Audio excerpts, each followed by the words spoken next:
All right, I'm here. Iggy's not. Iggy will show up whenever he desires. It is Calling the Audible, the final episode of the 2024 season. Thankfully, there's Iggy showing up about 20 seconds late for the show. Getting himself a coffee, probably. I don't know what he has in that cup. Yes. Yeah. Come on. Good coffee here. Gotta wake up from my trip from Mexico. Come on. Yes. You used FPF funds to go to Mexico. Like a real government official that you are over you there. paid for the villa, the beer, the champagne, Yeah. and all. Yeah, hence how we're not getting paid on time. All right, anyway, it is Calling the Audible.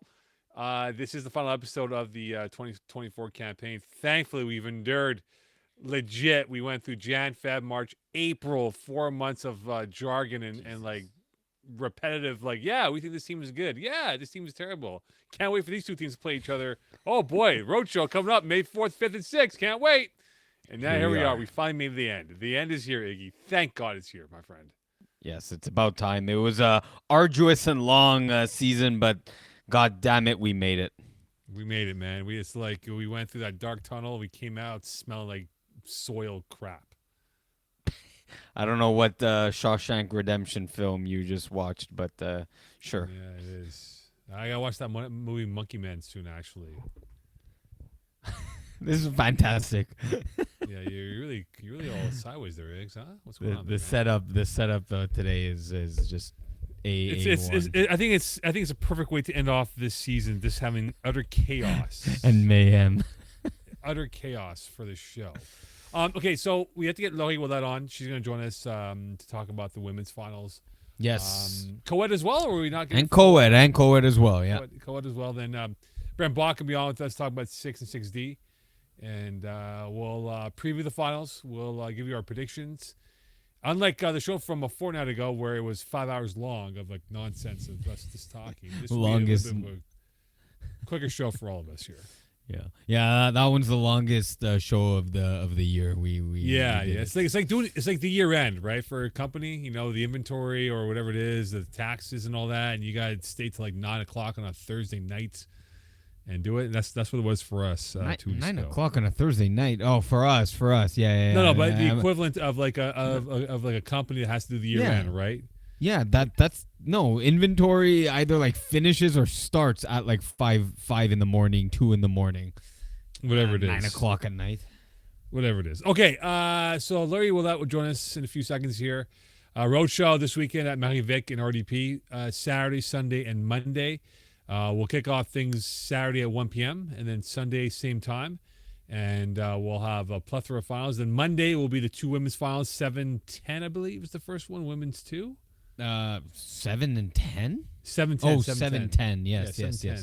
It's some weird like kickoff time here. I think we're trying to. What's that term we use? Prime time? No. Well, we use it for FPF when we're starting the games at 9:45 or 9:15. Like scaled? Or, no, there's a term that Rob uses. I'm forgetting the word. Like it's on the tip of my tongue. It's 7:15 to be exact. Yeah. So what? I don't know what you're trying to say. Oh my goodness! I'm gonna have to ask Rob after. I'm gonna text him afterwards and ask him what's that term you use when you put a game not at the top or the bottom of the hour, but like at 7:45 or 7:15.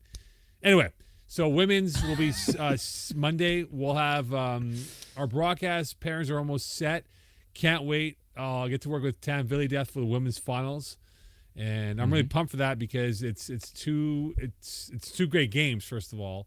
Yeah. But not to look too far ahead, but the women's one, you're talking about the heavyweights, the heavyweights, the queens of the manor going at it on Monday night, which I can't wait, which we'll talk about with Laurie. Yeah.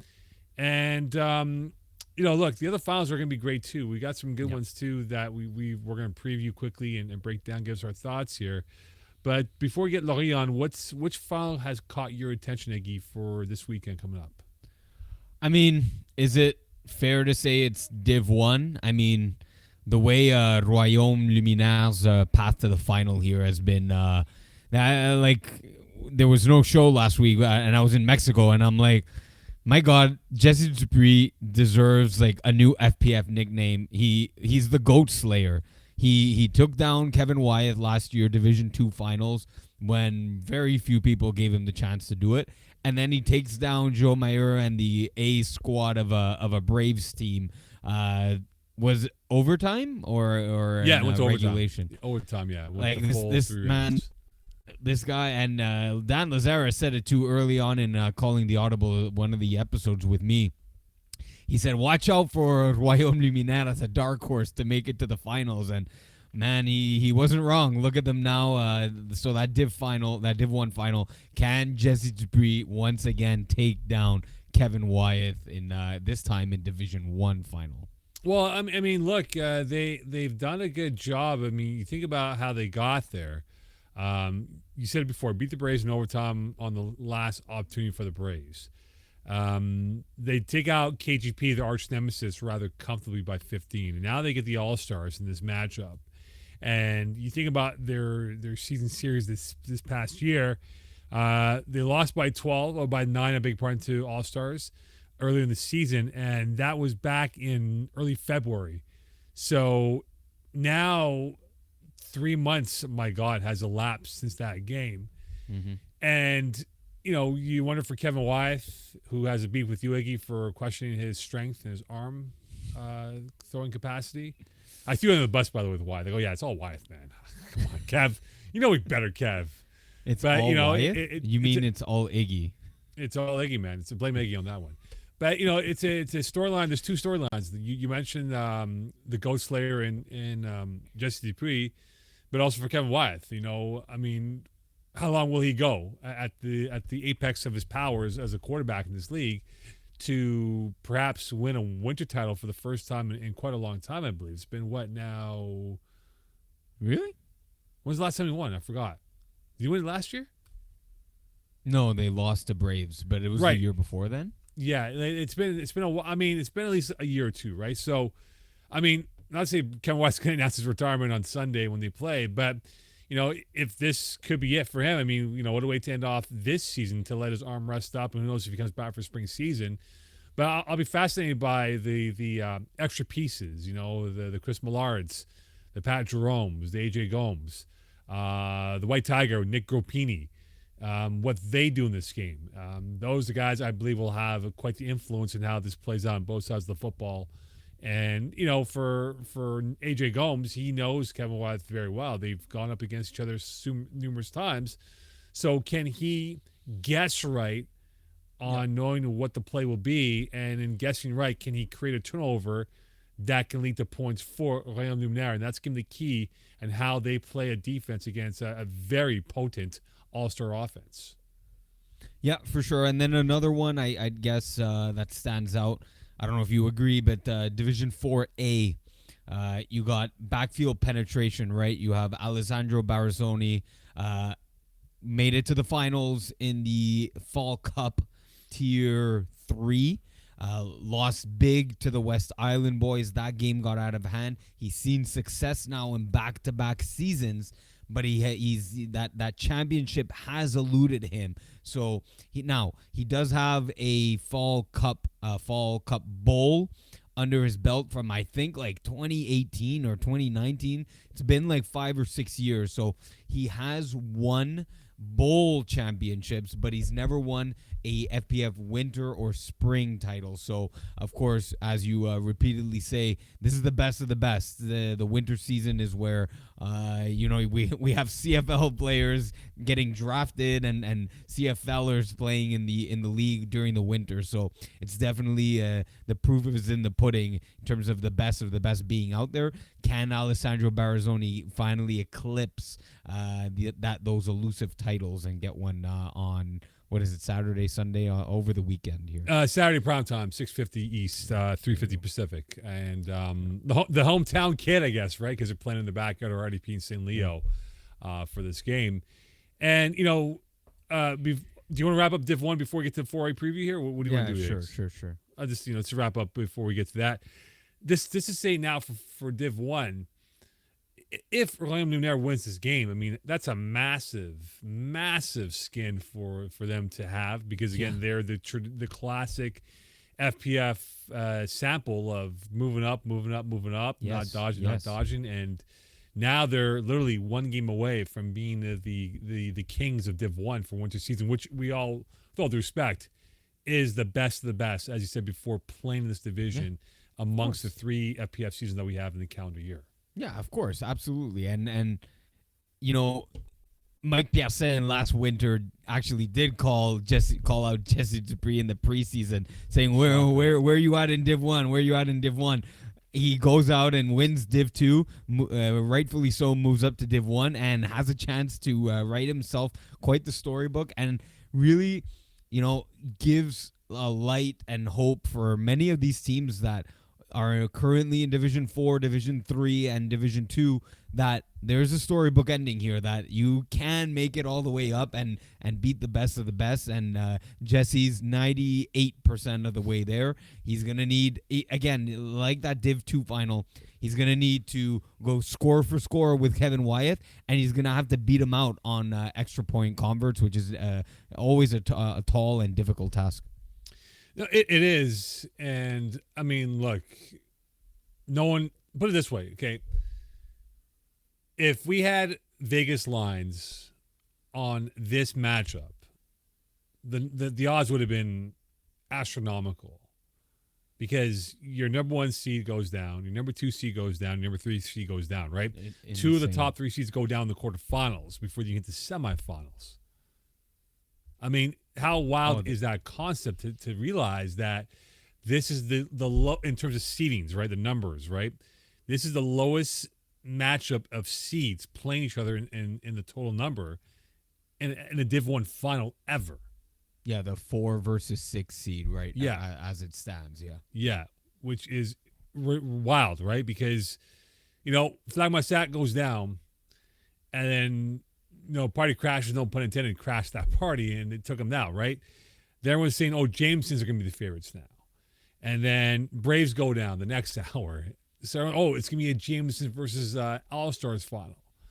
And, All-Stars barely got by party crashers.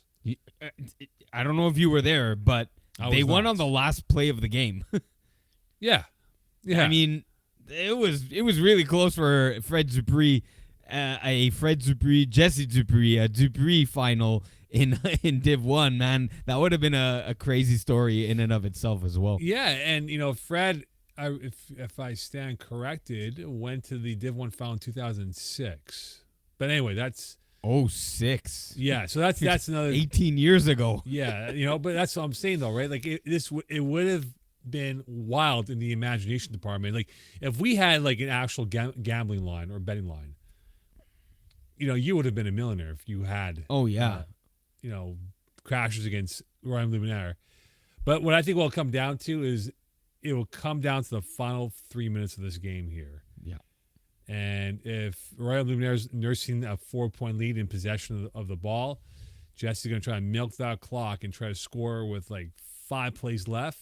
No, that's too many. That's too many. You can't. But if they're up by 4. If they're up by 4 and then go up by 10. Yeah. Even then, man. That means you're leaving Kevin Wyeth 4 plays to score and hit the onside and score. That's too many plays. Well, FYI, they went for the onside kick against Blessed up in the first half with the lead. Really? Yeah. Wow. Yeah, it worked out. They ended up winning well, but they didn't hit it. But the point is that it worked out well because they still got the ball back because they picked 6 them and then got the ball back in the ensuing possession. So, oh boy. So I mean, it might take a trick like that early on. Is Jesse willing to roll the dice? Maybe first possession he scores and says, "Bleep, we're going for onside." Get a 2-score lead before Kevin even touches the ball. That's not the craziest thing I've ever heard. I mean, look, wow, Mo, you may have a strategy here because even if you don't hit it, then you're giving Kevin Wyeth the ball at your own 5-yard line and making it a really short series for him, and you're getting the ball right back, with probably 17 minutes left in the first half, and you have a chance to go up 14 to 8, probably something like that. Right. So that's not the craziest thing in the world. That's an interesting strategy. I wonder if they listen in and apply some of that. Perhaps. Div 2. We'll get Lowy with that on very soon. We'll go to Div 2 here. All right. And what we have for the final in Division 2. And in that final that we'll have on Sunday, it is going to be none other You ready for this one, Iggy? Mm. Cat Friendly Braves against Mongoose. Yeah, there you go. There's your 1 and 2 seed. Yes, going at it. barely, because Mongoose, they got something in their back pocket because let's go back 3 games ago. They're playing Blessed Up, or whichever form of Blessed it is. Bless up. Yeah. Blessed Up at Mary Vic. They have 4 plays left. They scored. They were down 2 scores. They scored. Okay. Go for the onside. 4 plays left. They hit it. They get the ball back. They drive down. 1 play left. They score. They move on. Unbelievable. They're down 2 scores with 4 plays left. Essentially, yes. That's insane. That you're blessed up and you think you have it in the bag. Oh, bless them on that day. Oh man, even though you know that the onside kick is a possibility, you still like your odds being up 2 scores with 4 or 5 plays remaining to win that game.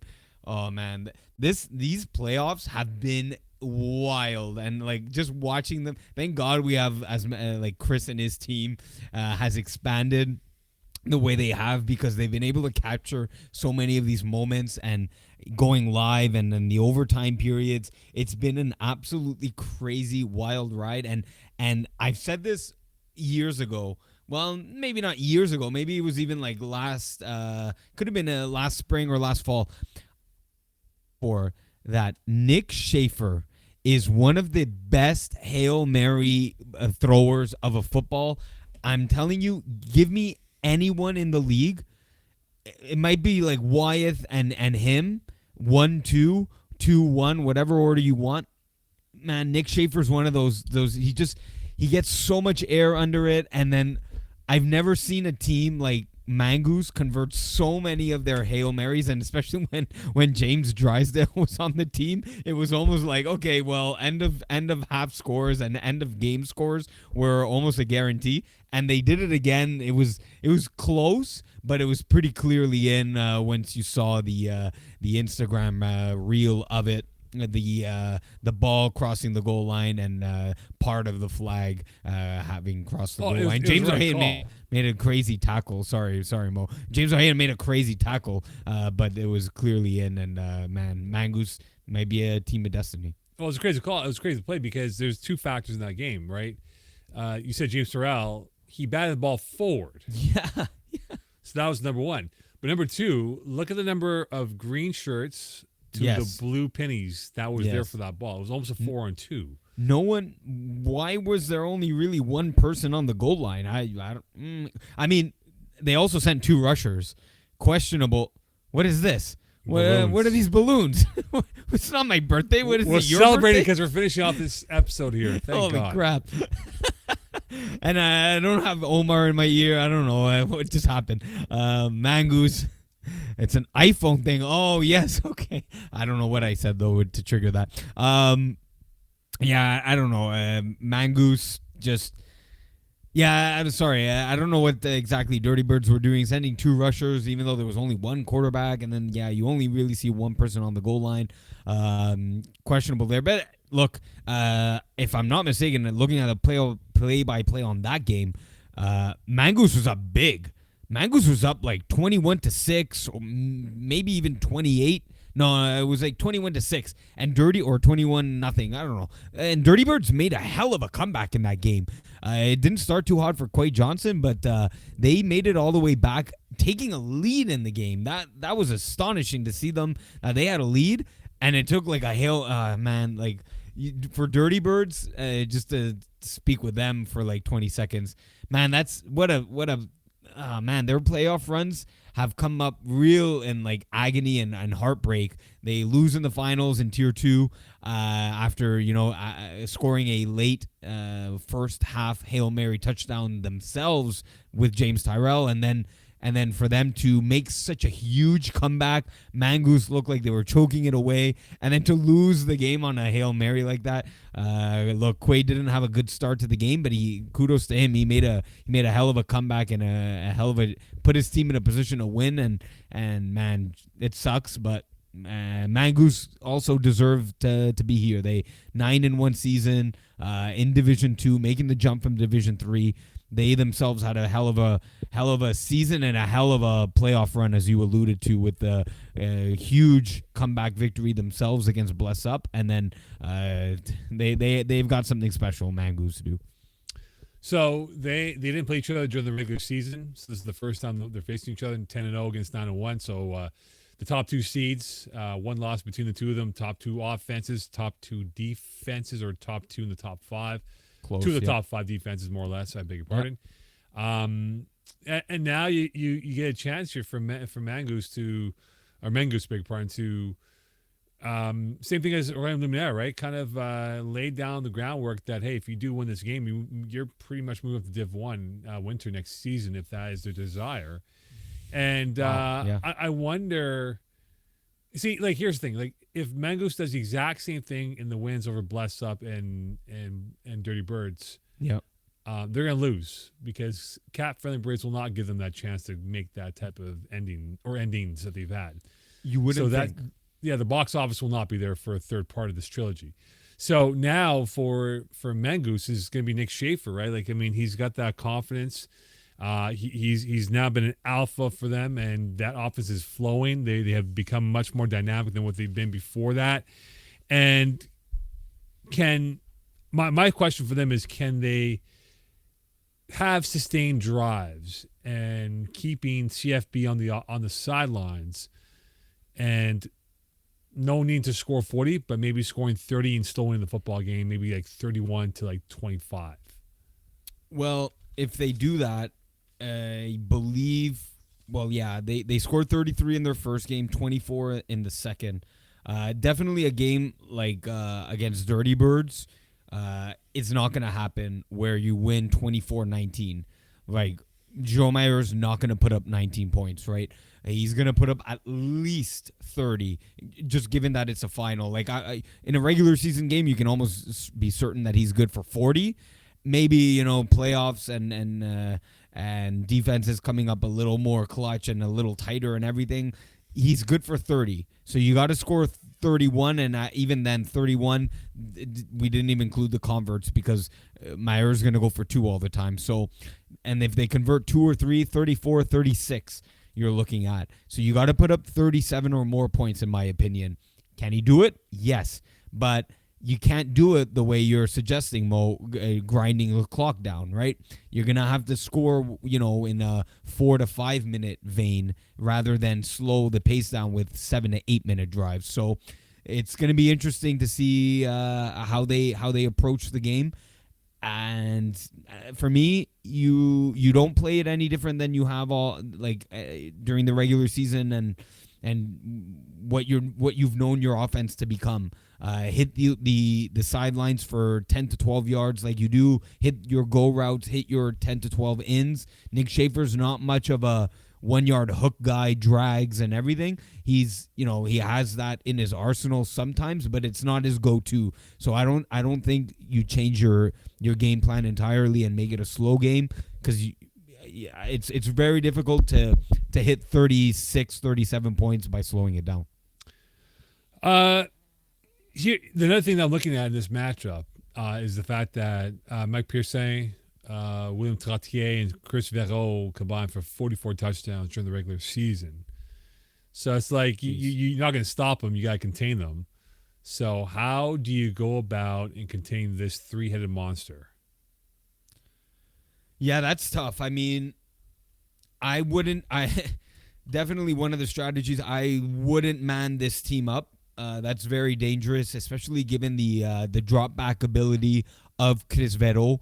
If you're playing man, now you're playing 4v4, 4 receivers, 4 DBs in the backfield, and that's a lot. That's way too much space.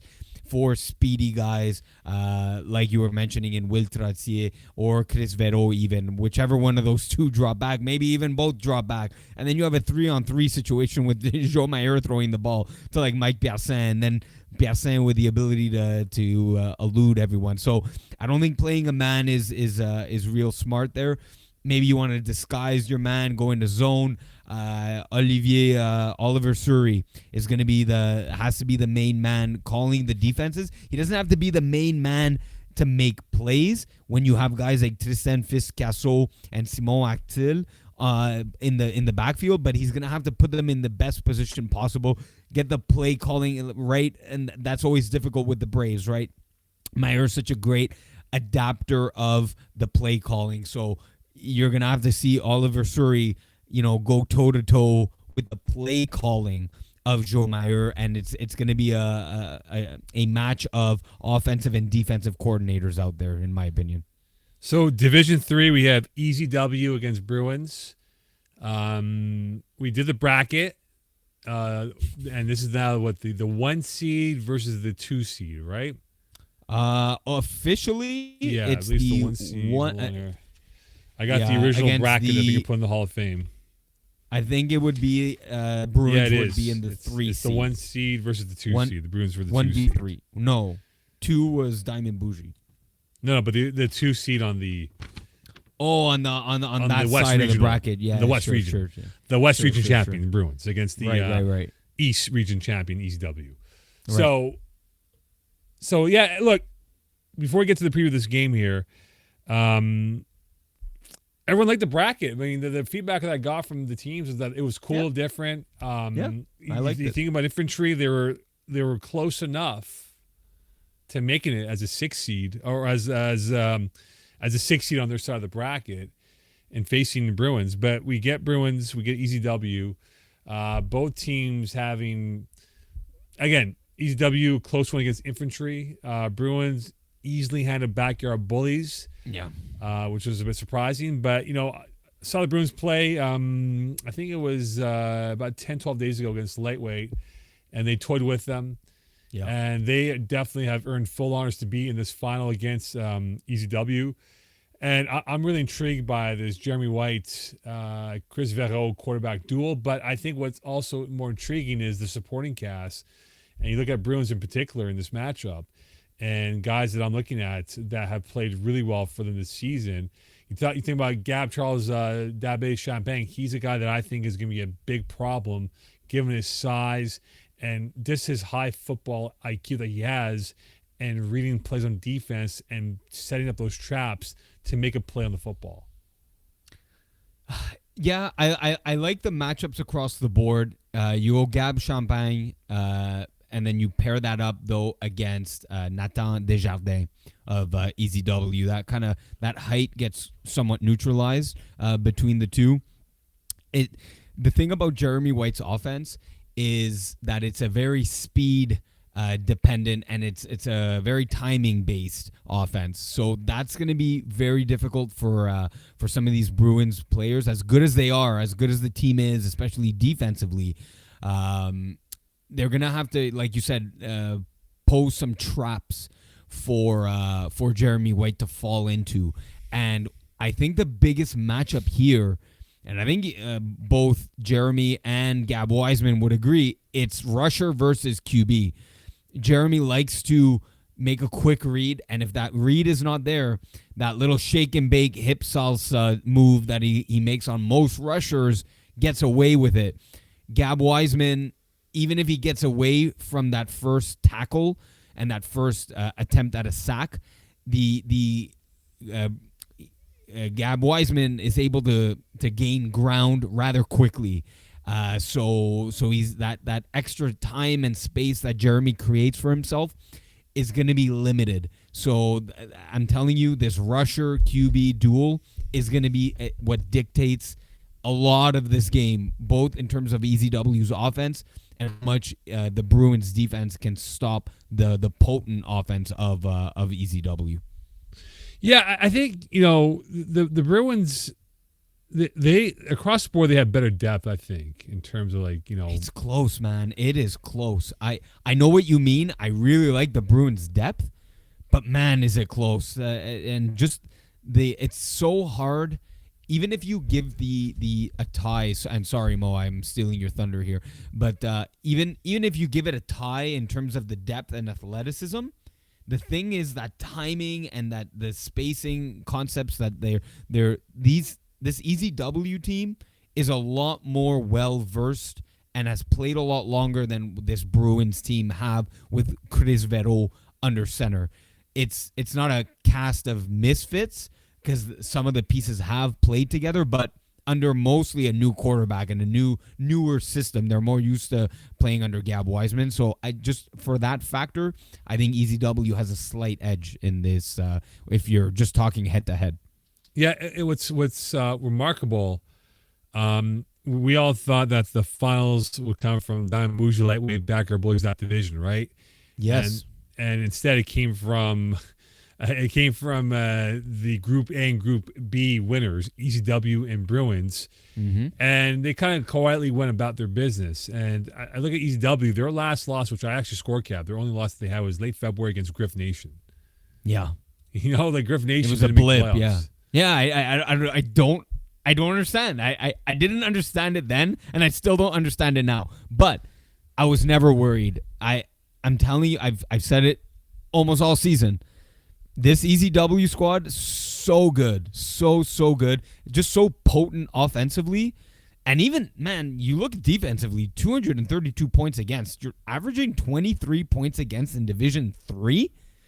Man, you have a good defense. And that's not just that. Think about it. They lost Sam Emilio Pelcha. That was a key piece of their nucleus. And they bring in names escaping me, but I think he won receiver of the year, Alexandre Barros. Like they just seamlessly added another piece to their offense that just fit like a glove and got receiver of the year. Which, speaking of awards, Jeremy White, two-way player, Alex Barros, like I said, receiver of the year, and Etienne Laurent Gervais, defensive player of the year. So like. This was a star-studded cast, and man, EZW to me are the slight favorites, but I do like the depth pieces, like you said. I mean that the Bruins have. You have Rocco, you have Zach Zwern, you have Gab Wiseman, Jocelyn Calix. Man, I'm listing off just names, but if anyone is gonna stop this EZW team, I think I would have picked the Bruins to do it. All right, let's bring in our guest here, Iggy. I had to work some strings in getting our guest on because we couldn't figure out our own. We're putzing around here. Yeah, with our technology. Anyway, let's bring in our next guest, who will talk about the women's finals and the co-ed finals. Laurie Willett, Rudy, what's going on? I'm doing good, and you? I'm well. You seem like you're very annoyed at us. No, it's okay. I was just expecting maybe a text or anything, but it's fine. I'm here. You know what it is, Rudy? It's like you're going on a date with these two idiots, and they just are late. And the chick's like, "Oh, that's okay. No worries. No worries. Yeah, I agree with that. No worries. It's all good." So, without going in the wrong direction, Laurie, have you gone on a double date? But there's no like second date like. Like, I don't know where Mo's going with this, but anyways. No, but you give a point though, right? Like, I do. When the guy's late with the dates, kind of annoying. Yeah. Yeah, they're annoyed. Like, it's okay, no problem. It's that one word answers. It's okay. I love you guys, so I'll do anything. But she gave us a one word answer though, right? Like, yeah, no, it's okay, no problem. It's all good. I thought you texted her, Mo. I thought you texted her. But I was talking to you, Iggy. We're deep in the show, and I figured, oh crap, let me call up Rudy right now. Okay, Rudy, let's dive into it. Yes. We'll start off with the women's finals first and foremost. Yes. We'll go with women's too, a division they're very familiar with. Unfortunately, your team did not make it to the finals. Yeah. Your expectation, bigger game for Hibu or CSL? Bigger game for Ibu. I think it's more of a challenge for them because I know how Les Patriotes are playing, and honestly, they have an amazing team. I've seen them play. I've seen the athletes that they have. And no, I think it's a bigger game for Ibu. It's going to be a challenge. Yeah, Laurie, you actually mentioned Patriot CSL. I remember I was driving on my way from Toronto back to Montreal, and you were on calling the Audible here with Mo. And one of the teams that Mo's, asked you or one of the teams that you picked when Mo asked you, who's a dark horse or who's a team that you could see book it to the finals, and you answered Patriot CSL, and here they are. So what is it about them that you saw? I know you allude to their athleticism, but how did you know? How did you pull out the crystal ball and called it? Yeah. I think they have a lot of chemistry together. They play in the regular season in their CJEP season, so and they have a lot of chemistry. They play like they're together a lot, so they develop a lot of things together. They communicate a lot on defense, and they know each other well, so they know where they're gonna end up on offense and on defense. And the QB Gabriel Deschamps and Athena Ryan, they're both amazing. They throw the ball where the receivers are supposed to be, and I've seen how they are, and yeah, they're pretty solid. So I'm not surprised that they made it to the finals. Rudy, does it annoy you that you guys lost to Lynxet and they get wrecked by Ibu in the semifinals? Yes, because it was not how our game. I did not like how our game ended up, but I mean it's part of the playoffs and everything, so it is what it is. We're out, so I can't say anything more. So in this final, if the game is high scoring, it benefits who? If what? If the game is high scoring, it benefits who? Uh, Patriot, I'm guessing. It's a question. Yeah, no, man, it benefits who? I think Patriot, they're gonna score a lot. They have the Right. athletes for it. They have Marianne So, Quirion, which makes yeah. she makes everyone miss. So I think it's high scoring for Patriot. No, so what Mo's saying in other words is if you Uh, see the score is 45-40, oh, who do you like more scoring the 45? oh, Patriot for sure. Okay. And so the easy and natural other reverse side of the question, although you'd think it'd be the opposite answer, but we're going to ask it anyways, is Yeah. if this is a defensive game, so a Yes. low scoring 19-20 type of game, who does that benefit? Is it also Patriot CSL or does that benefit Ibu? Defensively, I think it's Patriot also because they Okay. have a solid. From what I've seen, they have a solid defense. From the season that they've had, also, I think see with Litsia on defense, making some plays and everything. I think it's big for them. Well, the thing is, Ibu had, I think, over 24 interceptions during the regular season. So they're pretty good on defense, Ibu. They are. I'm not saying they're not, but I think based like on a team level, they have Patriot has something a little bit more than the Ibu don't.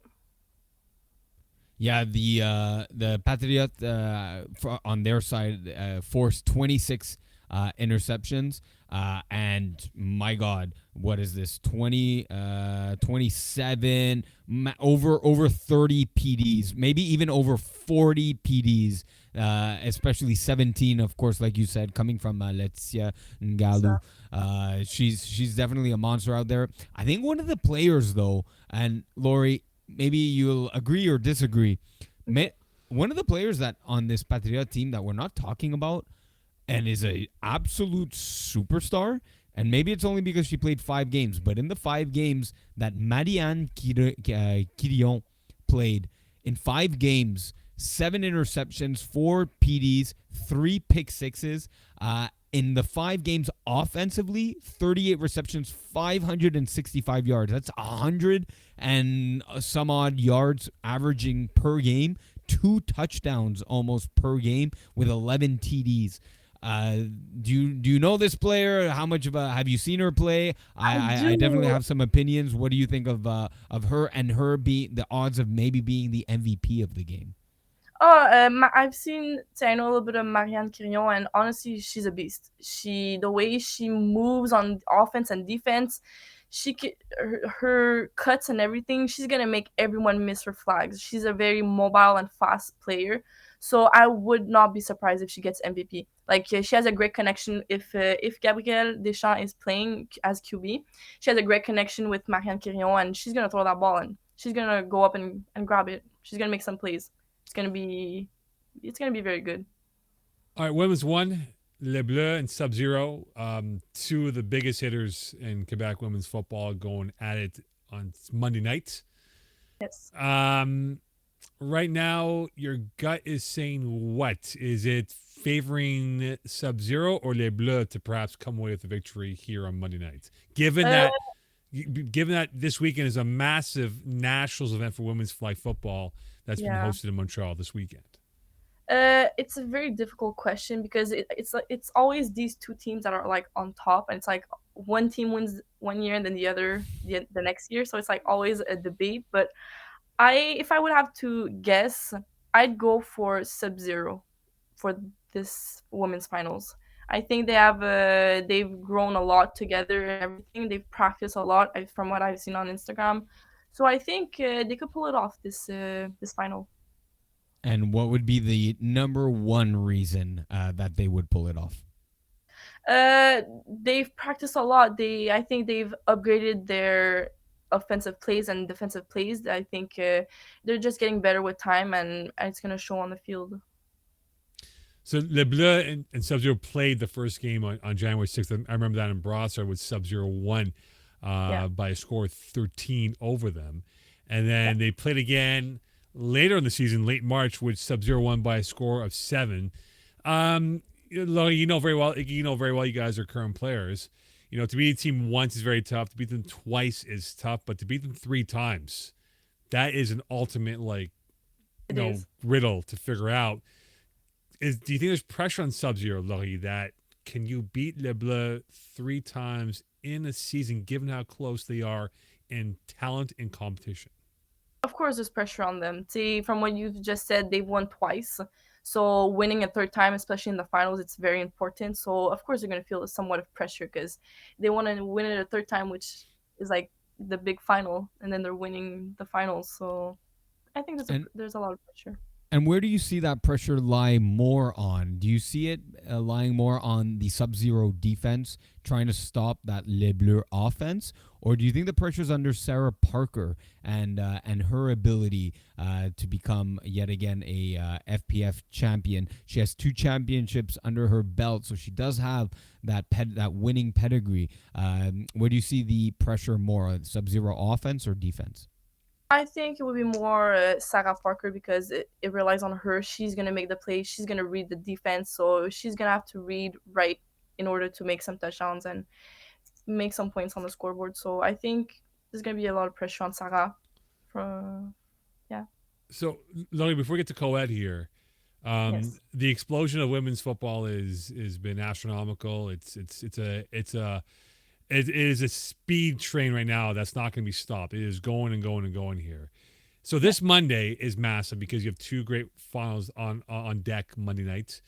yes. Um, how high can this go in terms of women's football? Because you get the Olympics in 4 years, you got 2 great games on Monday, and it feels like it's going to get bigger and bigger and be a never-ending story of success and quality that will continue to grow in this league. Yes, well, I think it's gonna get bigger and bigger. It's very important to see those female athletes play and like succeed. And I feel like the more the time is gonna go, the more it's gonna become bigger. And it's very important for like every girl out there to like push themselves further. Like if they want, like I know some of them want to go in the Olympics and they're trying really hard. So I think it's very important to like push yourself and like show everyone what you could do and like how good of an athlete you are and how far you're willing to go. So it's very important. Fair enough. Awesome. All right. Predictions. Women's 2, Yeah. who you got? And women's 1, who do you got? So women's 2, who do you got? Ibu or I got C- Patriot. Pats? All right. And Yeah. women's 1, who do you got? I'm gonna say Sub Zero. Okay, fair Yeah, I enough. think they could win a third time in a row.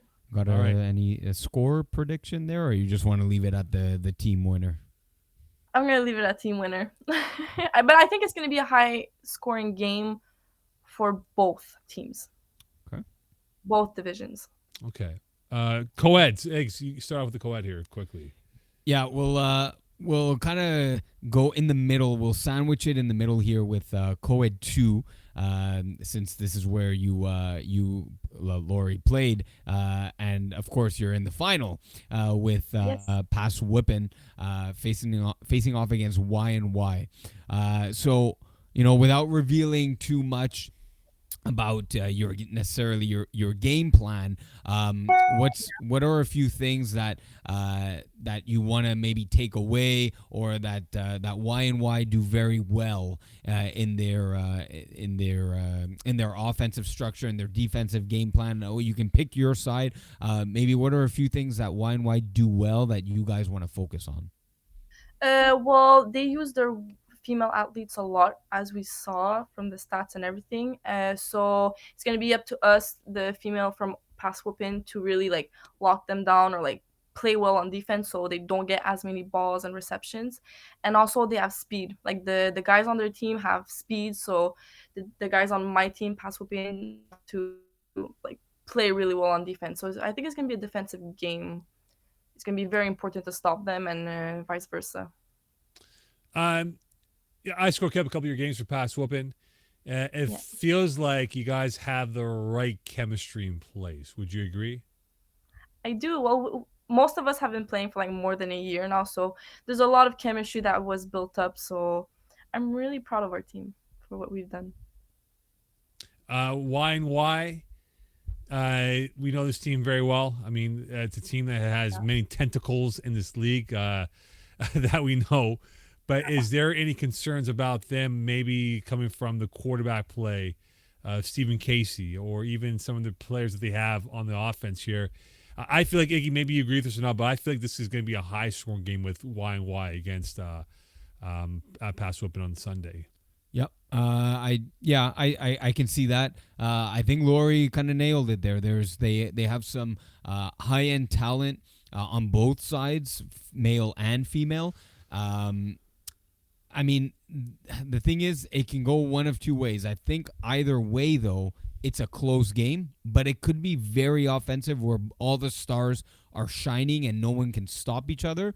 Or it could be a very defensive game where each of the athletes on both sides, and again, male or female, are coming away with turnovers on the defensive side of the ball and shutting down the offensive stars. So either way, though, like I said, I think it's going to be a very close game.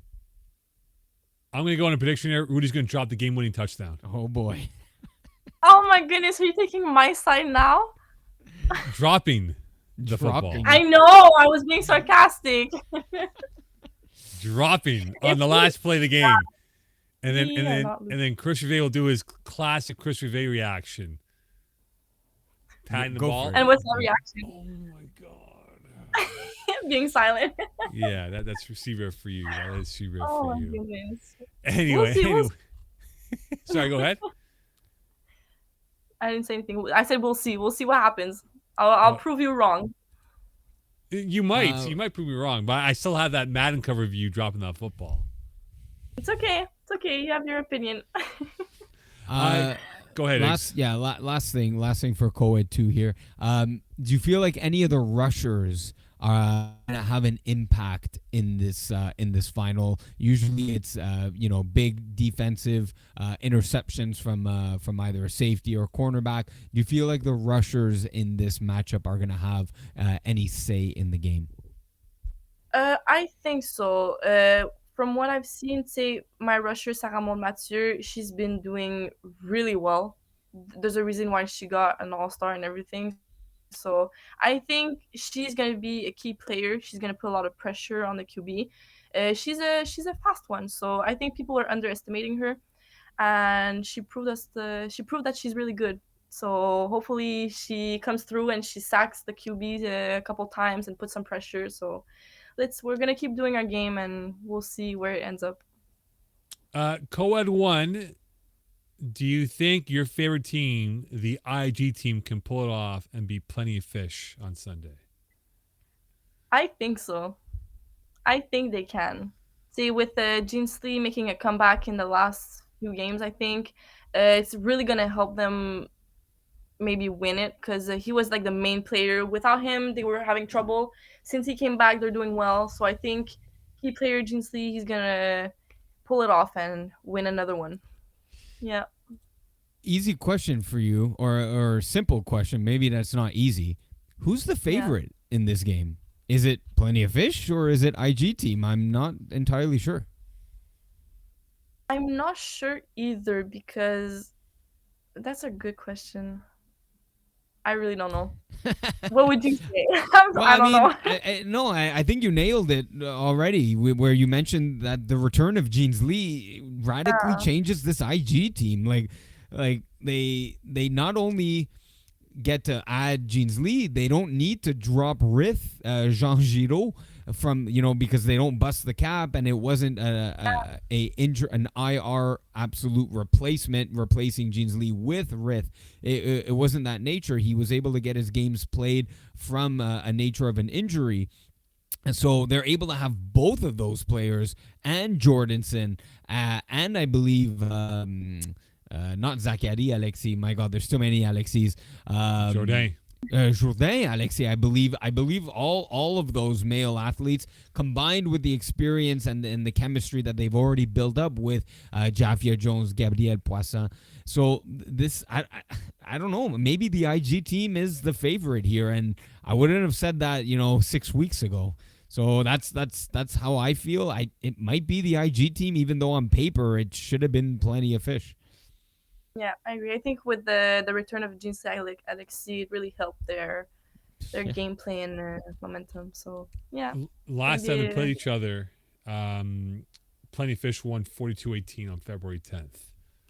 Yeah, and I remember walking into Brossard, walking into the field, and Seth Galina and Dylan Taylor had these like upset faces and shaking their head, and I'm like, what happened? How did your game go? Like, it looks like you lost. Like, no, we won, but it wasn't fun because they didn't have Jeans Lee there. So I was confused, and I don't know. It's definitely not going to be the same game. It's not going to be a 42-18 type of game. No, for sure. Like, there's a big difference when you have Jeans Lee as QB and when he's not there. So I think they're gonna have fun now since he's back and everything. It's gonna be more of a challenge for Plenty of Fish. So I think they're gonna have fun on the field. So Rudy, you have to pick one right now. You're down 6. Last play of the game from the 15-yard line. Jeans Lee or Iggy to win the football game? Well, why am I in the conversation? This is not about me. No, you have to say Jeans Lee or Dylan Taylor, who's now throwing the football. No. I mean, who's the receivers? Who is he throwing Doesn't to? matter. We Who need are you some picking? Who are you picking as your quarterback to win this game? As Iggy or Jeans Lee? Yeah. I mean, it depends on the receivers, but other than that, I think because Jeans Lee is so mobile and he's like scrambling a lot, I go for him because as he's scrambling, the defense can move around and create holes, which he can then go throw to. But it depends on the receiver. Like, if I like her you tell me Marvin as a receiver for Iggy, I'd go for that. You know? Sure. Depends. Sure. Anything else, Iggy? Go at 3. We're good now? Yeah, last one. How do you feel? I mean, they've made it all the way to the finals here for Plenty of Fish. Not making the switch, but kind of forced to make the switch from Maud Lacasse over to Dylan Taylor. Dylan Taylor's a little before your time, Laurie. This guy was Division 2. Dare I say, Mo? Correct me if I'm wrong. Maybe Division 1. Having thrown, or did he ever make the jump all the way? Maybe he made the jump. I forget. So I mean, either way, you're still talking about one of the best back in like 2018, 2019. How do you feel like that team has gelled under a new quarterback? Do you feel like that's a plus here? How do you feel like the team has responded with Dylan Taylor under center? I think they're getting used to him. See, they've been used with Maud Lacasse and everything. So since her injury, they were forced to make a change. But I think they're doing well with him. They're adapting very quickly, and he's for sure gonna make some huge plays in the finals that we'll see. So no, I think they're doing really well with the new change. Rudy, thank you so much for joining us. We promise we won't be late. It's okay. It's the classic. Fine. Yeah, I'm fine. I'm good. No, you're not. You're upset. Yeah. Don't. No, I wasn't. Now you are. Now you are the waffles, Mo. I do. Yeah, chocolate bars also. Chocolate bars for Halloween. She's already ready for the Halloween high maintenance episode. She is Rudy of calling the Audible. No. I got her Easter egg chocolate bunny, right? And we didn't see each other for like 2 weeks. Then I was there. She was there. I forgot it, and I finally gave it to her like 2 weeks ago. So. She's high expectations now. It was good. You got to eat the whole chocolate box though on Halloween though. Now that you've requested it, you have to eat all 30 or 60 candies. Me? Yeah, you. Yeah, you. Oh my!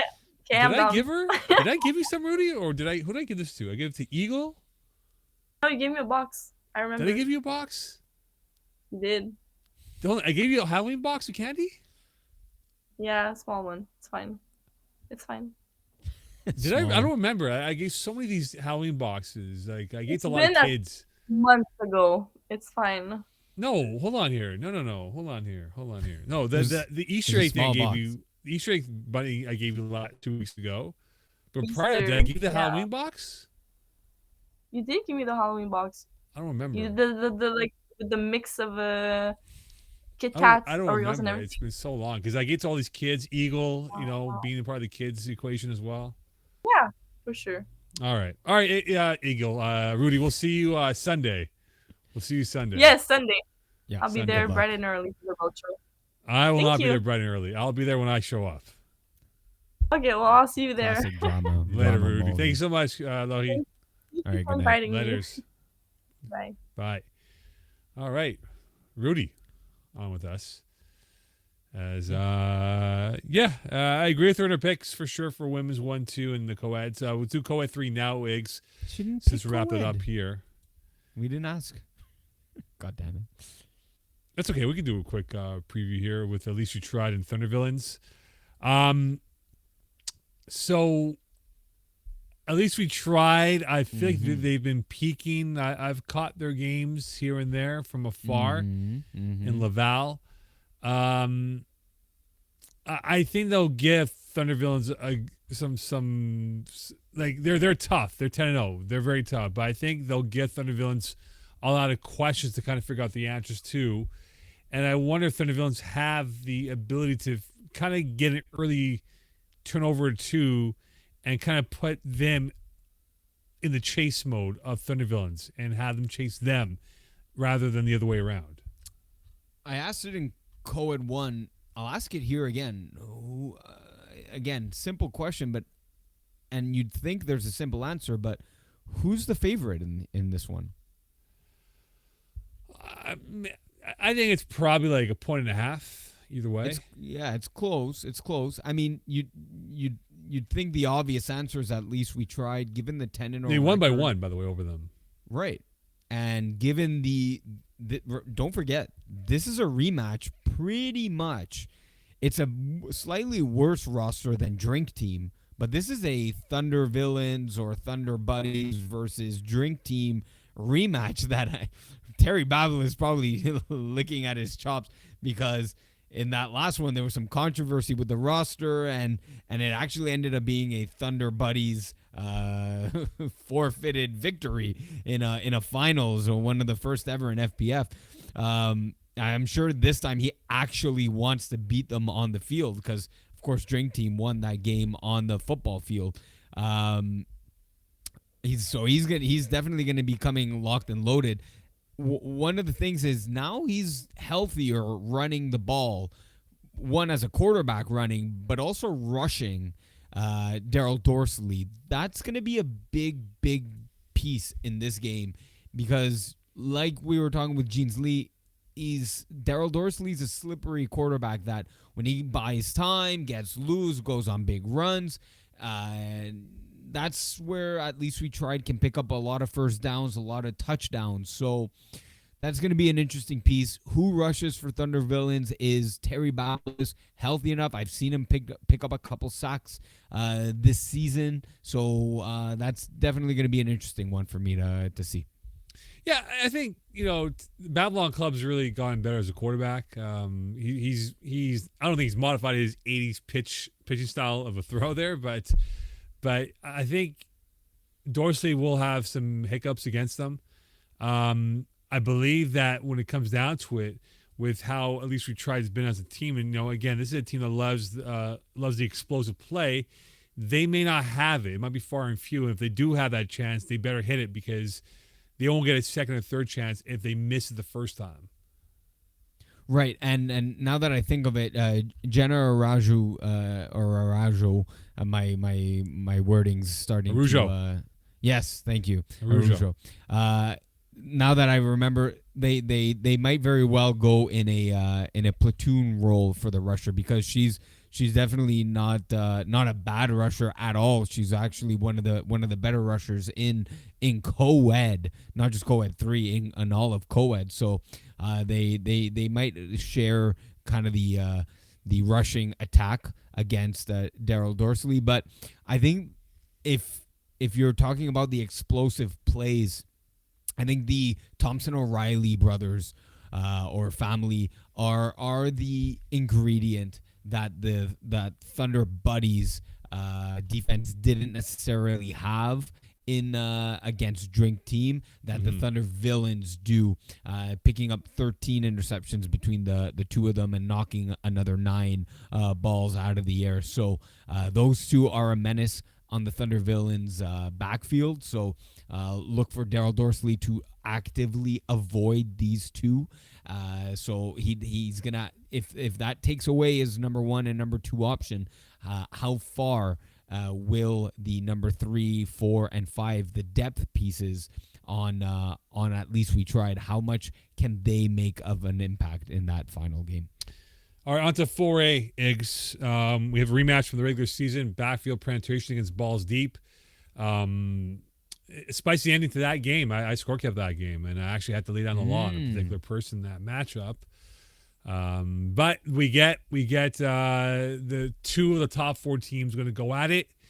Backfield penetration, it's sort of quote unquote home game for them because of their geography of players, where they're from the east end of Montreal, splitting from RDP and St. Leo.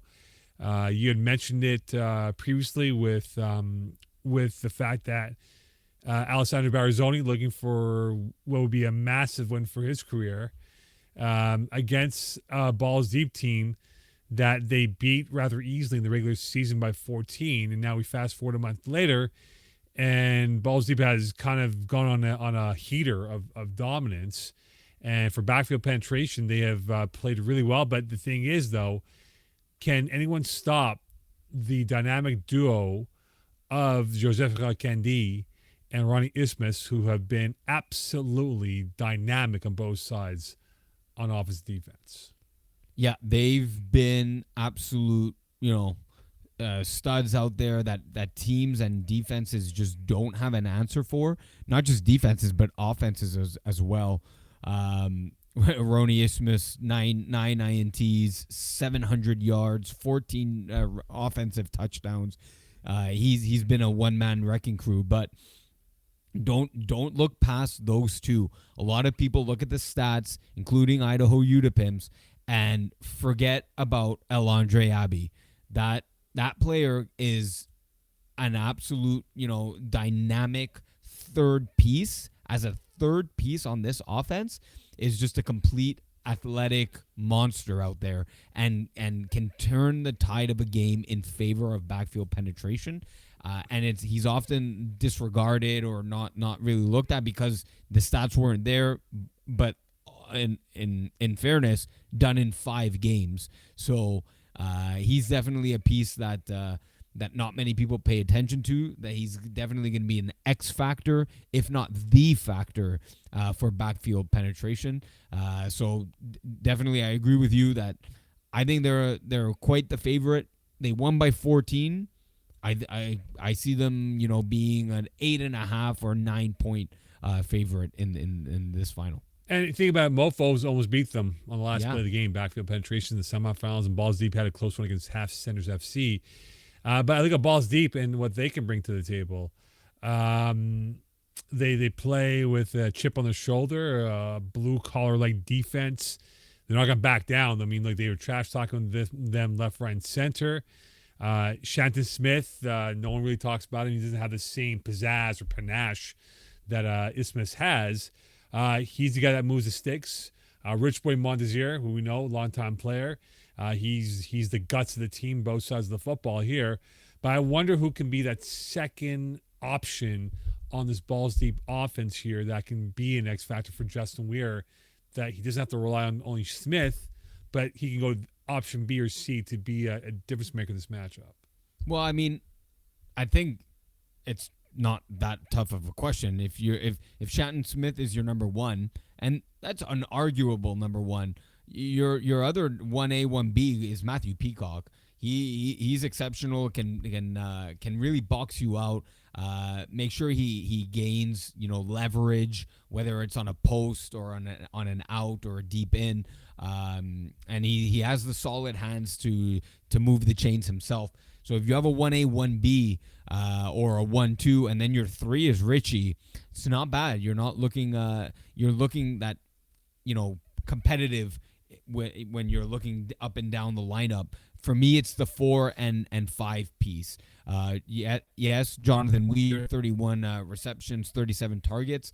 Averaged a first down, 10 yards. He's gonna be an X factor, or it's gonna have to be an X factor for Balls Deep if they want to raise a championship. This is, and Mo, if don't think you were there, or maybe you were, but Balls Deep made the finals 2 winter seasons ago, in Division 5A, I believe it was, against that Dawson Pierre newly minted CFL drafter or draftee, or I don't know how to word it exactly. I drafted in the CFL. They went up against, my God, what was that team name? With Santino Sparagna and the Dante Sparagna, and absolutely got demolished in the finals. And I mean, that was a very strong team that they were facing against. But backfield penetration, know a lot of these guys are some of them are actually on this team now. So can Balls Deep overcome that showing that they had a couple winter seasons ago? If you recall, Mo, that they actually made the finals because Ravens intentionally gave up that semifinal victory outdoors in Loyola, because they weren't going to be there for the finals even if they won. So they had to intentionally throw an interception and have it run back for a touchdown and all that. Come on, you remember that, don't you? Yeah, I vaguely remember that. It was a weird situation. But either way, Balls Deep made the finals. Didn't have their best outing. They're going to definitely want revenge, or at least put up a better showing this time around. I'll say this: Dark Horse Anthony Lazar comes up with an INT at some point in the Could games. be. Yep, absolutely. He's someone that a lot of offenses and quarterbacks overlook and think they can pick on his side, and he often makes quarterbacks pay for doing so. All right, 4B, we got fourth echelon against penetrators.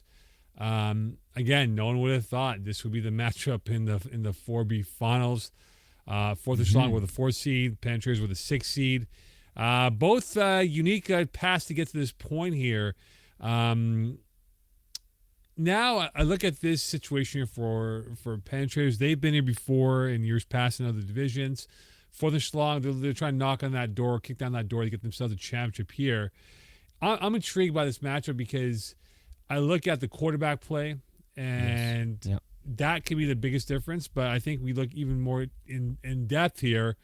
Our boy, the Wrangler, Darren McDezian, he's going to have to really call a good defense because, that penetrator defense, offense, a big part. They can play the short game and then go explosive on you. And I think he's got to be smart in how he calls that defense to make sure everyone knows their roles and make the right adjustment on the fly if they need to do so. Yeah, I think this one, I think you said it off the top here. It's going to come down to quarterback play.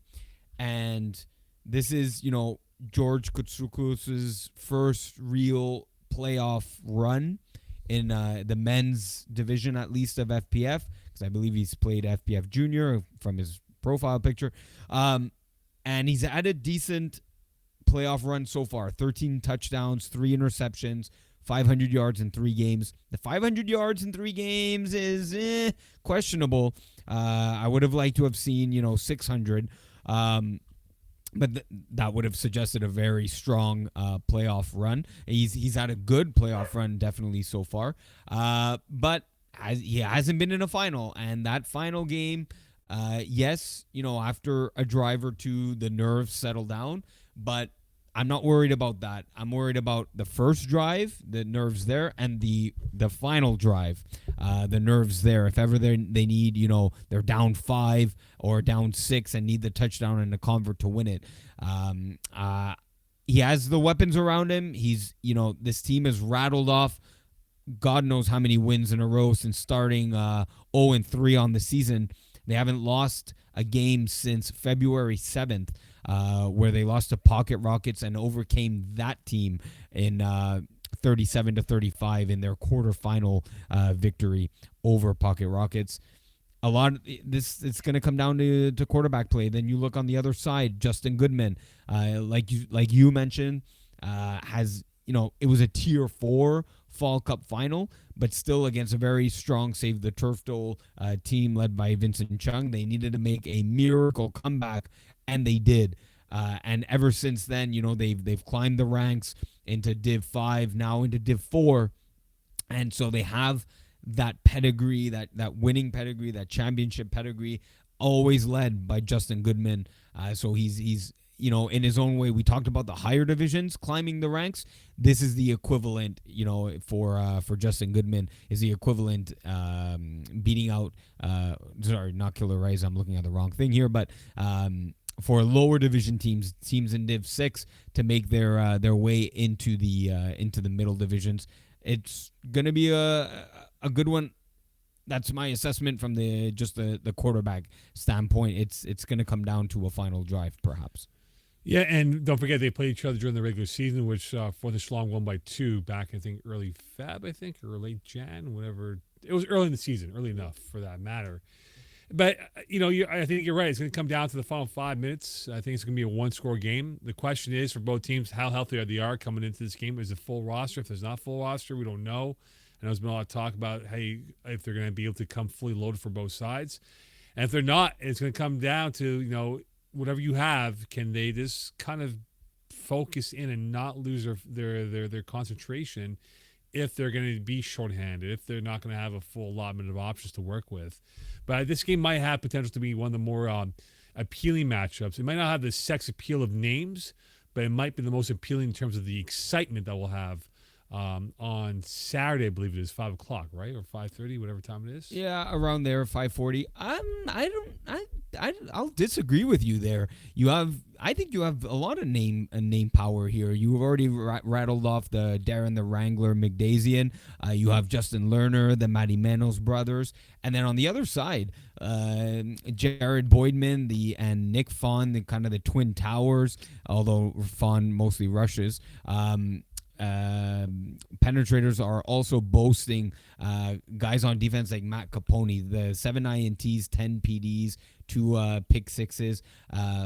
Massimo Chiricosta of Pigeons making his higher level or intermediate level debut with the team, is now making a finals appearance. And then, like I said, Justin Goodman, primed. He's a winner. This team wins, and the defense in particular is what is going to be a challenge for George on the other side. It'll be fascinating for sure. That we'll see on the weekend here. On to the next division, and we have 5A.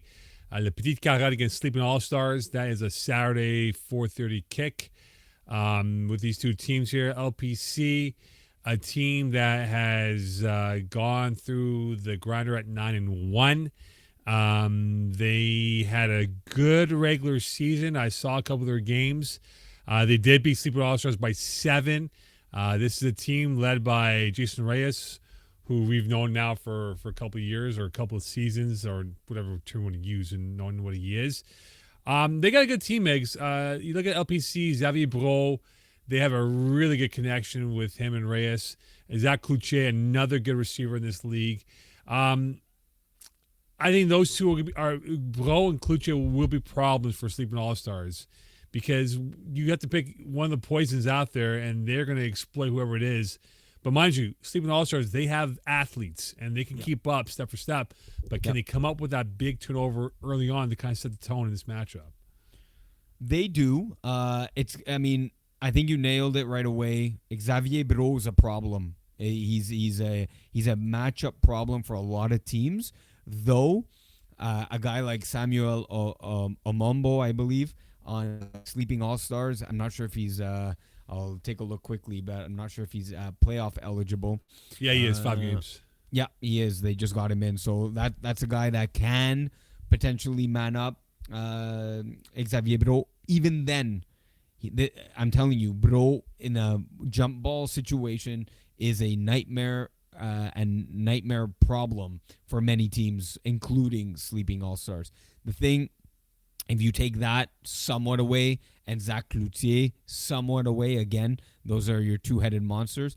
The depth on Le Petit Carot's offense is a little concerning because the Sleeping All Stars have a bit more of a spread defense and offense. They, guys like Judge Jeffrey, very talented. Raheem Charles as a receiver, Moan as a quarterback. But man, this guy with the ball in his hands is a problem as well. Fidel Hongponu, very, he excels more on the defensive side of the ball. Let's just say if you're putting him with the third best receiver on Petit Carot, Sleeping All-Stars are winning this matchup. Then you have guys that have played a little higher divisions this season in Coslens, Clairvaux. So this Sleeping All-Stars team, a lot of depth. And, I just mentioned guys on the defensive side of the ball. But offensively, Frederic Dodd and who else is on the team here? There's one other. Jérémy Portalance. They don't look necessarily very intimidating, but my God, you watch them play and they are capable of making big plays, especially when it's like key downs, third and fourth down. You don't think necessarily the ball is going to them, and then they come out and make big X factor type of plays. So man, as much as I really like this Petit Carot team, and they've seen success not just this season like you already alluded to, but in past seasons, man, this Sleeping All-Star team, I saw them a couple times, and this is a very, very tough and good team. One thing to note here, LPC, they did not give up. Are you ready for this, Iggy? More than 21 points in a football game. This final, they will give up more than 21. Obviously, they're going to have to score more than 21. I think they do. I see this being sort of like a 32-28 game. Close, but I'm not sure who wins it exactly because it's going to depend how Le Petit Carot play on defense. It's a team that really likes manning up, and this is not the team to man up against in Sleeping All-Stars.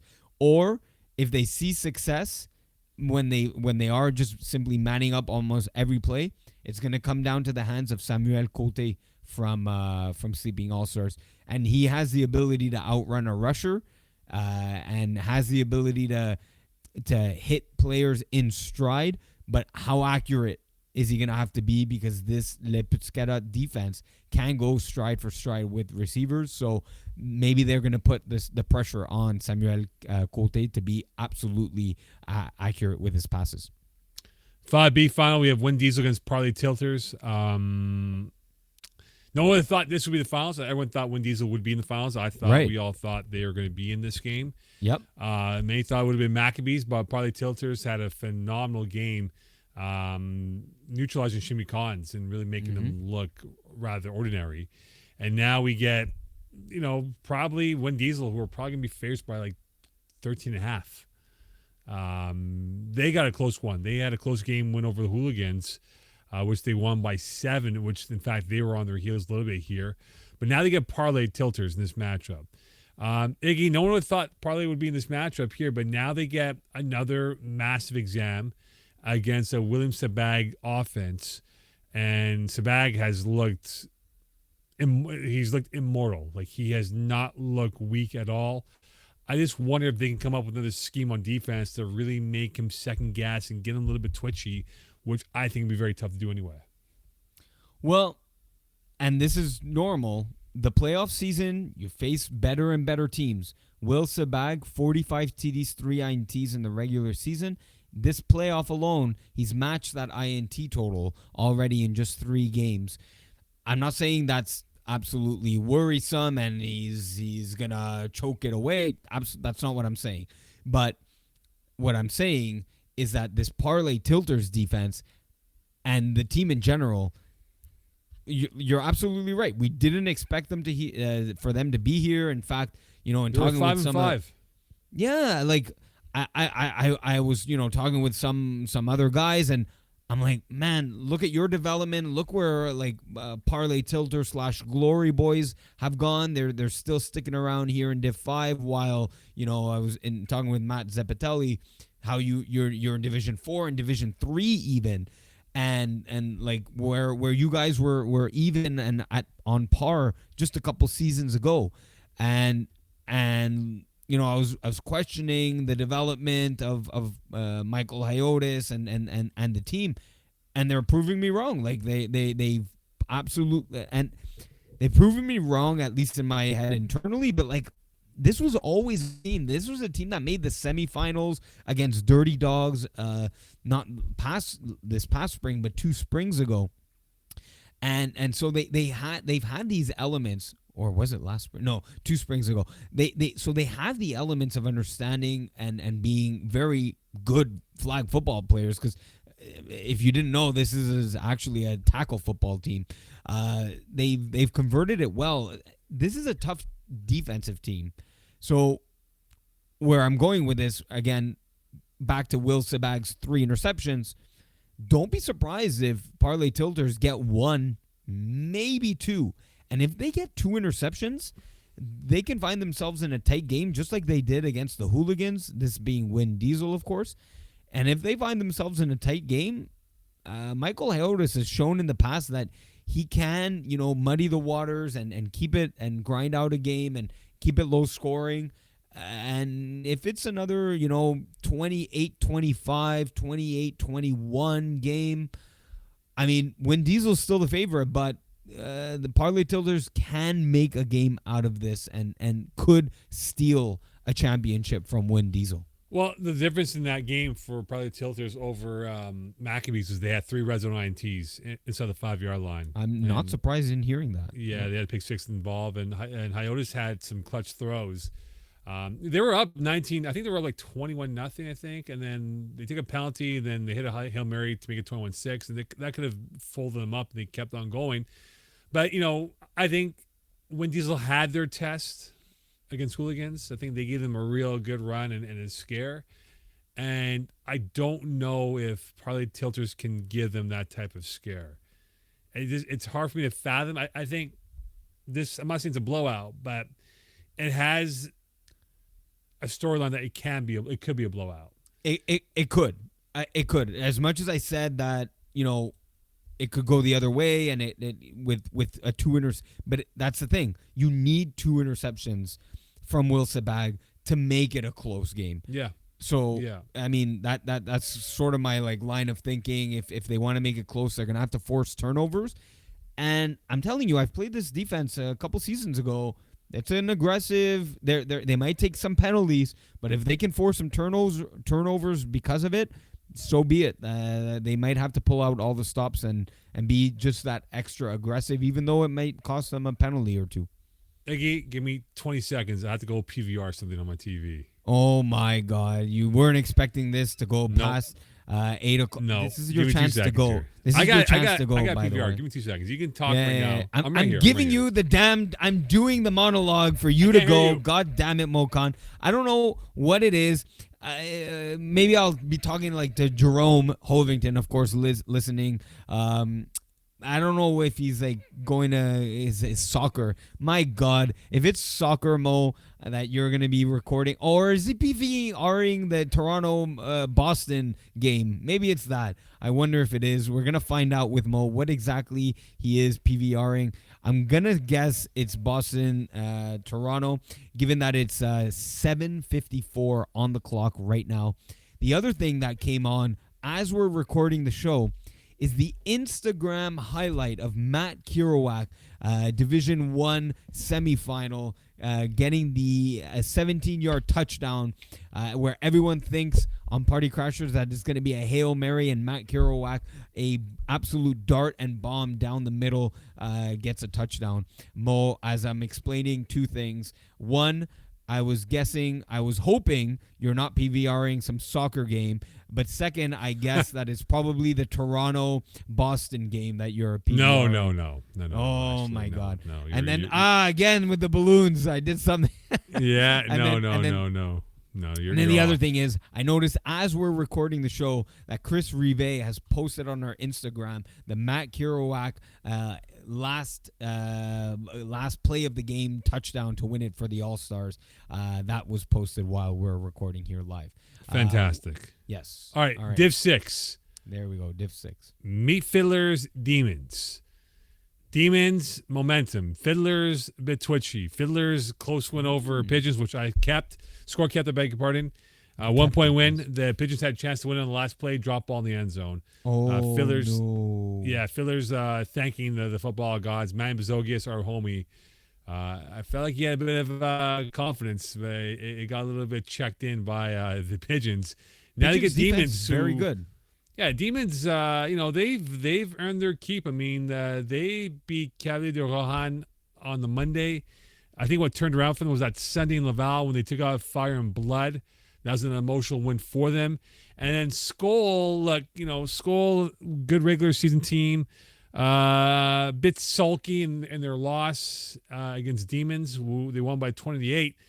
And now you get this matchup here, and I feel like it's one of those muddy matchups. Like, it's not going to be like a 45-40 win. It's going to be something in the high 20s that wins this matchup between the Fiddlers and Demons. Yeah, I think you got it there. They're not going to go 45-44. I mean, what Division 6 final goes that high in the point total? I don't think many. I particularly, just to comment on the playoff run so far, you mentioned Skull. I never understood Skull's, back and forth quarterback switch. Maybe it was player availability, but you win 54-18, and then you make a quarterback switch. I didn't understand, and you only put up 8 points after they were sulking. But I don't Mo. Help me understand. You score 54 points in a playoff game, make a quarterback switch. You deserve to lose. I'm sorry. What are you doing? You have someone who rattled off 8 touchdown passes in a playoff game against a decent team in Towers FT. What are you doing? Substitute quarterback. And he was there. He caught balls. I needed to say that because, my God, that was my 10-second thing on Skull. They're eliminated now, but my God, what are you doing? What kind of decisions and personnel you want my changes are answer? you making? Yeah, go for it. I could care less for School. There you go. I could care less for School, especially how they ended their game against Demons. I got you. I'll put it to you this way, right? If I was playing the Demons, because I'll tell you what happened. At the end of the game, it got chippy, right? And last 5 plays left, game's pretty much a wrap. Yeah. Quarterback for Skull literally trucks one of the Demon players. And so the referee said, we're calling it because it's game chippy, this and that. Yeah. And I told some of the Demons guys, no need to get into a tussle with these guys and be suspended for the game next weekend. That's a bigger game. Yeah. If that was Mo Khan, we would have been dancing. Trust me. We would have been dancing if it was Skull and I. A bunch of babies. I got you, yeah. I could care less for these guys. Sure. Good. Congrats to Demons. They've earned it. Now, Demons get a Fiddlers team that they ran through the competition, more or less. They had some close ones, Pigeons obviously being the close one for them. Yeah. I think if Demons are going to pull it off, they have to really disguise their defenses and make Bezogias kind of second guess what he's seen out there. And that's what Pigeons did. They were betting, but they weren't breaking. And I think for this Demons team to win this football game, it is game of their defense, disguising looks, and getting themselves really good field position to potentially win a game over a Fiddler team that's probably going to be the favorites to win this Div 6 final.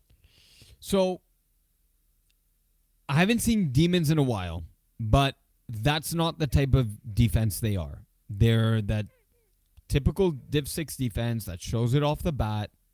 But, again, this is about week 1 or 2 or 3, very early, way back in January, I saw them. So, has their defense adapted and are better at disguising? Maybe. Yeah, I think they are. But maybe. You've probably seen them more than I have. Now, I like this Demons team, and it's a nice story because this team, like many teams in FBF, go 1-9 or 0-10, or maybe it was a 2-8 season in their first season, and it was a franchise that notoriously struggled. They didn't have necessarily the right quarterback, and that, largely wins you a lot of football games when you do have a competent quarterback back there. And they found it in Max Gannett. And they always had the athletes. They always had the guys. You could tell that this is a decent team if they had a quarterback. And they finally found it in Max Gannett. And man, they took him all the way to the finals. So it's a great story of perseverance and sticking with it, and you can tell this team's very very passionate about the league, and they were I didn't have to be there for you to say that it was a chippy and hyped up. Like the Demons were hyped up, not necessarily chippy against Fire and Blood, but that they were hyped up for that game against Fire and Blood. It came through the Instagram reels. So nice story from the Demon side. From the Meat Fiddler side, the Manny Bazogia story. It's been he's had his best season at quarterback with I was just looking through the stats the other day with he finished the regular season with a 106 quarterback rating, his first 100 plus quarterback rating season, and he's lowered the interception totals, lowered the sack totals. So what, I had conversations with him. He wanted some tips and help learning the Peas offense, the notorious Peas playbook branch has extended its arms, and the low sack total tells me that in prior seasons he was running around and scrambling and trying to buy time and hit late routes late in their development and guys getting open on a whim, whereas the low sack total, like I was getting at, it tells me that he's sitting in the pocket more, reading the play, reading the defense, seeing who's dropping, who's staying short, and running through a couple of our play concepts. I've seen an improvement from Manny Bazogias, and like Demons, all the way to a finals run. And you were saying that Pigeons defense only they were only able to score 13. That is a very good Pigeons defense. That's a Div 5 level football squad that's there in Pigeons. That's a team that's, if they're going to stick around in the spring, I don't think they signed up, but that would have been a Division D team. It's a Division 5 team for next winter for sure. And as much as they stymied Bazogias, he got the win. He got a semifinal win, and he's now there. And I like this matchup, Meat Fiddlers Demons. It's a lot of teams, played FPF now for 3+ seasons, even 4+ seasons now, and I want to see which team has accumulated more experience and gotten just who's the better team now after disappointing seasons. Who's the better quarterback and who's the better team that has improved the most? That's what I'm most interested in. And Manny Bazogias is throwing 12 reps on 225 on the bench press. He's working out the chest. He's working out the upper body. I think Demons, beg pardon, will give them a good run for their money. Yeah.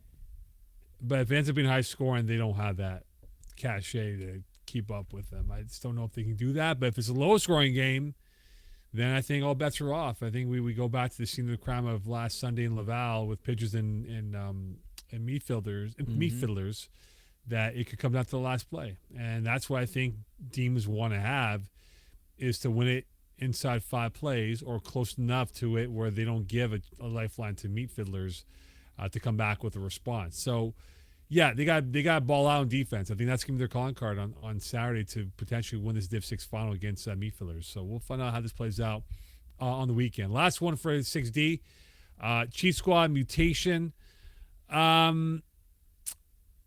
Yeah, I'm still trying to get a feel for this game here, Iggs. I don't know how this game's going to go. You've been trying to get a feel for Cheat Squad the entire season. Have you not? Like and I'm turning orange as the sun sets here, so I'm gonna turn the lights on here. But yeah, sure thing, Donald. Yeah, I know. Seriously, it looks like I got a cheap spray tan here going on. But yeah, talk to the audience a little bit about how you feel So about Cheat Cheat Squad, Squad and how Cheat that's Squad. wavered. I think. Look, with this nonsense of this split of the divisions. By the way, everyone hates this 660 playoff format. As Iggy's no longer around us, I can kind of vent and get away with it, I guess. But Cheat Squad, I think they're a good football team. They could easily have been in the finals for Div 6. I think they have a good squad to roll with. Will Gillespie is a good quarterback in how he is as a dual threat for both sides. I think they have a good defense to work with. Their offense needs a little bit of work because they don't really have a dynamic. I mean, Boye can be the guy you're looking at to be the 81 for them. But I just think that, Cheat Squad, depending which one you get, if you get the good one, they're going to win this football game, hands down. But if you get the average one, they might be in trouble playing on Saturday. Hands down. Mutation is definitely the more balanced and the more stable and consistent team, who's, in my opinion, the favorite. Yeah, Cheat Squad's definitely the more variable, but I think at best they make it a close game.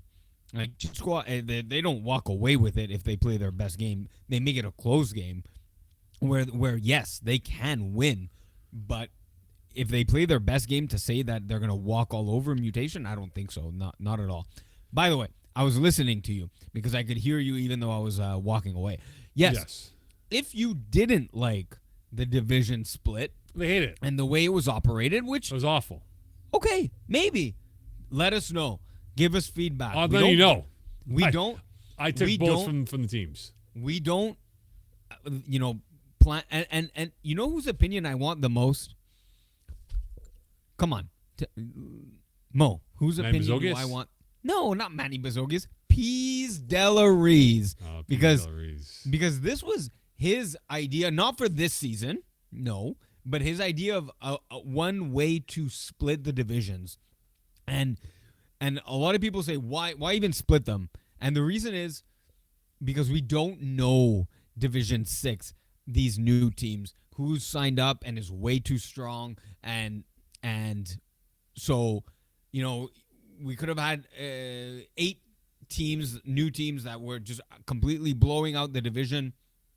We would have wanted to have separated them for the rest of Division 6. So that's the idea of why in general there's a split. And then there's different ways of splitting the division. All to say, I want Pease's opinion on this the most, even though we value everyone's opinion, of course, here at FPF. I want to know what Pease thinks of, because he came up with this idea. So I want to know how it was in practice now that he was part of the free agent squad. But that aside, let us know your feedback. But then that aside, I really think, Cheat Squad need to play their best game. And did I see this right? I know I still look a little, at least on my screen, I look orange. I don't know why. Did Cheat Squad make a change at quarterback? I wasn't sure about this. No, I don't think so. I don't think they did. Did they? Well, or at least one. But I saw William Gillespie play as a receiver and not have him throw. Unless I don't know, maybe Remy Zuma threw 6 touchdown passes against Shamedy Shodes. I guess they made a quarterback change. Or maybe our scorekeeper got it wrong with a number change, but that would have been highly let's see if he threw against Salt and a Pepper and against Royals. Yeah, it was no. Yeah, Remy Zuma has been throwing this entire playoff run. Okay. So I saw that and I'm confused. They all season went with William Gillespie. I mean, he's a great athlete in general, and I'm sure he's a good receiver. A little questionable, but is it questionable now that they made it all the way to the finals? So that's kind of a hot button question here for Cheat Squad. Yeah, questionable move. Or I think move? look, you stick with the hot hand, and that's what they're doing right now. I thought Gillespie was the guy for them. I apologize for that. Yeah. But I guess not. That's not the answer.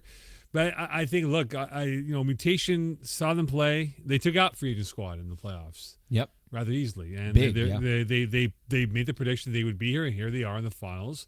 And now here's a chance to put away. They might be, again, cheat squad, Mutation, beg your pardon, might be the underdogs by the win-loss record head to head, but they might be the favorites to win this football game. Yeah, I think they are. They're the hottest team right now in this side of the bracket. So yeah, they have a competent quarterback. Literally, it wasn't literally the first day of FPF.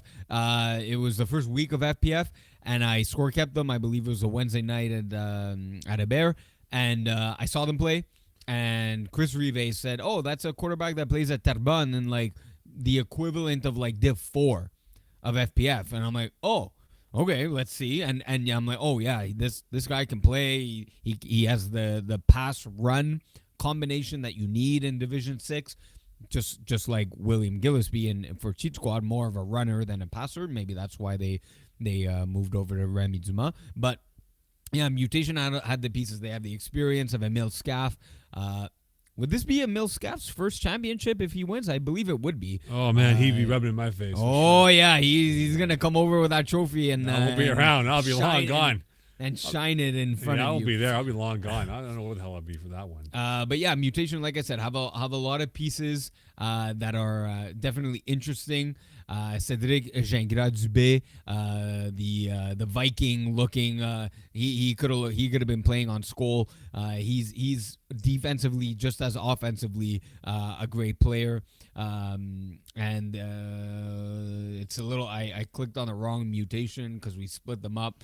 But they're a rusher. I want to say that my God, I'm clicking way too many Mutation teams. He's the one that made the prediction on Instagram with Chris Rive. Dave Jean Baptiste. Sorry, Dave. Yeah. I know you see me on the fields. He's a great rusher. He was making comments throughout the season of like, oh, how many what's the record for sacks in a game.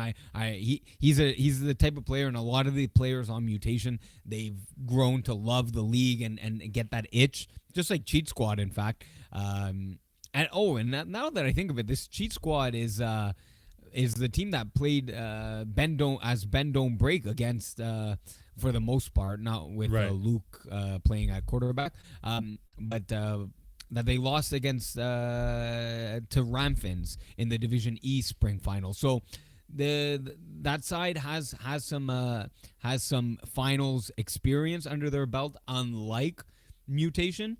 That's why I kind of like this matchup. It's Mutation to me is the better team, has more depth, has the better quarterback play.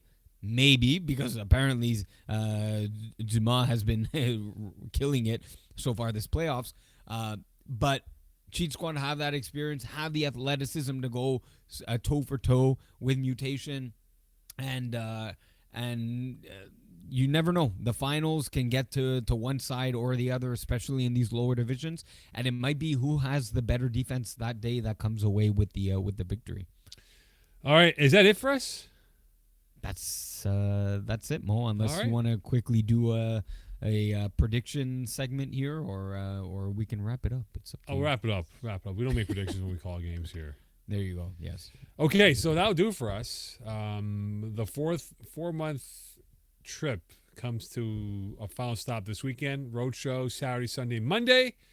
We will all be there all 3 days. Yep. I'll be there all 3 days. You'll be there all 3 days. And look, a big thank you to all of our contributors, right? That we had Jeff Rosenblatt, Dan Lazara, Raph Morelli, Brent Bakken, Larry Ouellette, Jerome Holmington, Manuel Leroy. Who else am I missing? Dan Lazara said, yeah. Who else am I missing? Zachary Albert Skills, yeah. Who else am I missing? Of course you would. On the last one, you would say Albert Gill. Of course. Who else am I missing? Anyone else? Albert Gills. Yeah, go ahead. Jeff, Jeff, we got Jeff, Ralph, Manu, Jerome, Zach, Brent, Lori. Excellent. Oh, we got them all. We got them all. Hey, got 'em and all. Pease joined us as well. And Peace joins for a cameo to say bleep you guys. I'm back to my mat leave. So yeah, look, it was different this year because we went remote. Given the environment that we're in now, Hey. I mean, nothing to do with COVID or anything, but just No, we just went to remotes. No, But look- the virtual environment is what Exactly. you meant. We exactly. also got to bring you into our homes a little bit. Yeah, you you got, know, got some glimpses of yeah, the just coffees now I I had to go drink. put the PVR on right now on the TV screen before. But look, with spring season, we got some things in the hopper right now. What we're trying to do for spring season, trying to bring in some more faces, some new fresh looks as well for voices. I think that's going to be important. And like I said, stay tuned for what the future holds. I mean, who knows what it will be in the next few months, but no question that we'll have a lot of fun with the spring season when we begin that in 2 weeks already. Go figure with the first episode. But if you're not going to be at Mary Vic for the finals, you can tune in through Facebook. Is it YouTube? Yeah, Facebook Live. Yeah. Facebook Live. We'll have it on Facebook Live. Replays. We'll have a great amount of color analysts and broadcasters, Brent Block and myself, Iggy, and a slew of others doing play-by-play and analysis work as well. So we can't wait to bring you that. And Iggs, great job by you, Omar, and of course the Nightingale, who's not here with us, but great job by them to kind of navigate through this new system here. Hopefully we'll have the bearings down for the spring season and it becomes a little bit more seamless for all of us involved. And can't wait to do that as well. So thanks to you as always, and look forward to seeing you guys in the weekend. Thank you, Mo. And Magic words, good please. night. Good night. I don't do that. LA Kings. Put the place up, yeah we know what we made of. Can't get enough of you, boo, I'm a chaser.